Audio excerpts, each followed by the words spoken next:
तर राजकीय समज आणि गैरसमजातून रायगडला पालकमंत्रीपद मिळालं नाही असं आदिती तटकरे यांनी म्हटलंय। जिल्ह्याला विकासात्मक दृष्टिकोनातून वंचित ठेवू नका असं आदिती तटकरे यांनी म्हटलेलं आहे। पालकमंत्री पदाचा निर्णय घ्या अशी महायुतीच्या नेतृत्वाला विनंती केली असं देखील आदिती तटकरे यांनी म्हटलं। राजकीय समज गैरसमजातून आपल्या जिल्ह्याला आणखीन अद्याप पालकमंत्री पदापासून दूर राहावं लागत आहे।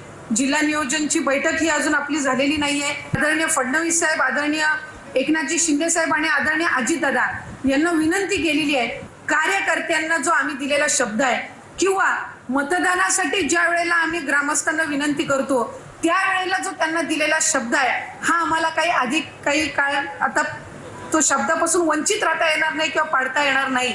त्यामुळे एका बाजूला तो निर्णय आपण घ्यायचा आहे त्यावेळेला घ्यावा, पण आमच्या जिल्ह्याला विकासात्मक दृष्टिकोनातून तरी वंचित ठेवू नका।